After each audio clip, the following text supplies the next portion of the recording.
Good afternoon, everybody. It's Will Taylor, your jazz violinist out of Austin, Texas. I'm sitting here at my kitchen. I'm listening to the timeless music of Charlie Mingus in the background. I don't know if you can hear that. I'm going to turn it up a little bit.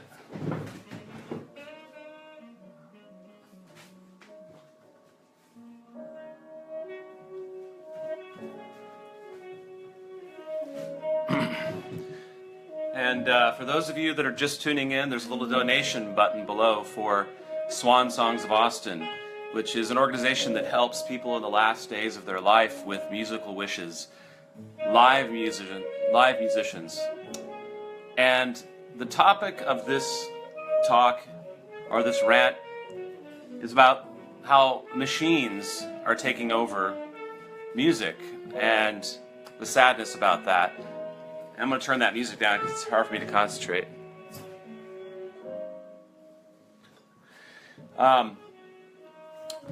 One of the things that I've noticed, and while I state this, I don't usually like to take a negative stance. I usually like to celebrate what's positive and what is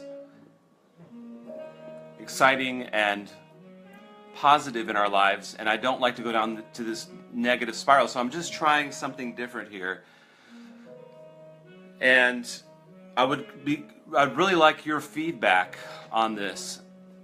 If it's helpful for me to be sad and helpful for me to say these things about what I observe as a musician, or is it just making a spiral down into a depressive state? Do I just need to accept the way things are and make the best of it? And I'm sure that a lot of people can say this about machines and how machines are affecting their careers and their lives, but as I listen to this music that was created by real human beings back in the 50s, Charlie Mingus and his band, this is the Mingus album, I'm reflecting on a couple of things. This timeless music, the soul in that is still appropriate, it's still relevant to me as a human. Looking back 60 years ago, this music still reaches me on a heart level. Last night, there's a couple observations I've noticed in Austin, and I'm sure it's reflective of the entire, I guess I should look over there. I'm sure it's reflective of the entire world because of computers and screens. But last night at Will's Ecstatic Dance, which I have linked below, and I'd love for you to like it if you're just coming in. But I look out on my audience, and I notice that I would say 90 to 95% of my audience is in their 50s or 60s. And I've been going to Ecstatic Dance in East Austin for about 2 years now, and most of the music that they play, I would say anywhere from 40 to 60%, either involves a computer or is completely computer generated. And I hope some Ecstatic Dance people are watching this. Is this just something that I need to accept? I never thought that as a musician, learning in the early days, what it was about when I was in high school was, if there was any competition element, I would be competing with other humans. It was to bring my skill, flesh, bones, brain, cells, that was the skill that I was developing, and that I would be competing with other humans with flesh and brains. Those are the people that I would be competing with. I had never expected that I would be competing with machine-generated music. Because again, as I looked out on the audience last night, and as I go to Ecstatic Dance, and I find myself dancing to computer-generated music where the beat is actually generated by a computer, not a human being. And a lot of these rhythms at Ecstatic Dance originate from African rhythms, which were generated by human beings. I'm sad because here's the environment. And you might say, well, it's just another way of creating music. Can't you get used to it? Well, when there's a limited bandwidth that we humans can take in, and we humans that are making a living and doing this as our life, that we've dedicated our lives to, if there's a limited bandwidth out there, and now I'm having to compete with machines that create music. Because what that does is that creates a new generation. Like I said, I looked at my audience last night, maybe 5% were under 30. That new generation, they want to hear that computer-generated, loud, computer-based beat. Those low bass drum sounds, those low bass, crazy rhythms that are not reproducible by human beings for the most part. So when they come to my show, or when they come to hear music created by humans, they're disappointed. They're not moved by the music of human beings. So that's sad to me, and it also, I feel a little angry and I feel frustrated, but I know that that's just the way it is. I know that I just need to find my 1,000 fans that still want that human-created, mostly human. I like using machines and computers as a part of the human performance. But let me give you another example. I used to think, no, this is not the case. I used to think that, for instance, at Radio Coffee, they have a bluegrass jam every Monday. And 2 years ago when that came on the scene, the place was packed with people in their 20s. Packed, coming out to hear acoustic music that had no computers involved whatsoever. And I thought, wow, there's a resurgence in traditional music in America, and there is somewhat. So I am encouraged by that. But what I didn't like was that nobody was really paying attention, that most of the people were on their iPhones, or they're capturing with their iPhone, or they're talking over that music and using the music again as a backdrop. Now, when that traditional bluegrass music was being created in the early part of the 20th century, it was a dance form. People would show up, and these acoustic music forms would be enough for people to carry on this really beautiful social environment where there'd be dancing and connecting. And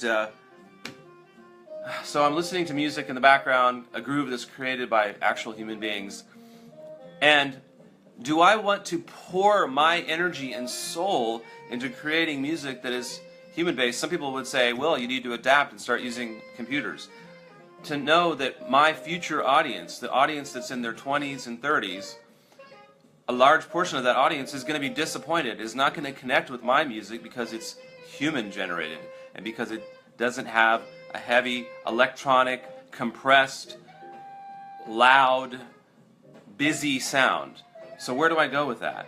Are you saying, Will, you just need to adapt and use more computers in your music? I'm trying not to be pulled into that darkness. I have a friend, and I know that he's not really excited by my music because he likes going to the EDM, the electronic dance music scene. And I know I just need to let that go because there are people that really appreciate that human-based music still. But it's just something I thought I'd bring up and put out there. What do you think? Do I keep striving and putting together these shows and knowing that most of my audience is in their 50s and 60s? Maybe that's enough. I just do it for them and not worry about the young people. I just have to say it's a little bit sad. I mean, that is what I'm doing. I'm putting it out there to those that want it. Doesn't matter what age they are. But I'm a little sad. I've tried to create this ecstatic dance scene with live musicians, and again, not getting any of the young people. The young people aren't finding it EDM enough or trance enough. Maybe there's something I need to do with the band to make it more, dumb it down and make it more about being in a trance. Maybe that's it. And I tried this for 3 months now and haven't had a great response. I've had a regular group of ecstatic dancers that come, but it's 10, 15 people max, and they're the older people in their 50s and 60s, and it's wonderful to see them out there doing their ecstatic dance. But I just never expected when I was in high school. What I was competing with people, flesh and bones, people that played, people, human beings. I never expected that I would one day be competing with machines or people that use machines. I never expected that I would go to ACL and see an entire 5,000 people in an audience being entertained by a guy sitting on a laptop like this. And I never thought that that would be considered a musician. I'm not saying that's not an artist. I'm not saying that somebody who's not putting the music together, Roy Robertson, isn't an artist. There are many musicians, but I arranged strings. I actually booked strings for the festival last year for an artist who just sits at a laptop. String quartet came on stage and accompanied a guy on a laptop. The star is a guy on a laptop. I never expected that I would be competing with folks on laptops. Okay, I just need to let it go, right? There's still enough people out there for the next 20 to 30 years of my life. There hopefully will be enough people, my 500 or 1,000 fans, that will want music the way I create it. So I shouldn't worry about it, right? And it's not like I'm not open-minded. I love working with machines and sequencers. Not love, but I have used with sequencers and do value what they contribute to the live music experience. I mean, I followed the music of Pat Metheny. Pat Metheny was one of the first artists who used a sequencer on the song Are You Going With Me? Look that up. So I'd be curious what you guys think. If it's helpful for me to have a rant, or should I just not rant ever? Because I rarely do that. Most of my posts are very upbeat and positive. I've only had a few comments here. But how do I compete with machines? Should I just not worry about it and just do my thing and always not worry, that there will be people that want to hear what I have to do? Just never expected I'd be competing with machines. I always thought that human music would be enough for a lifetime. And it's sad. Okay. Please donate to Swan Songs below, because they send out real human beings to connect with human beings at the end of their lives. And Swan Songs link is below. And check out willhelps.com for some of the work that we've done over the years. I wonder if it's better if I do it like this. I think I look better. Not as crazy. Welcome to my home. If you just tuned in, you can wait till this video is done and watch the discussion and rant from the beginning. Thanks for watching, and I hope to see you out there in the world of strings attached or wherever. So, Roy, what's your advice? Give me your advice, brother.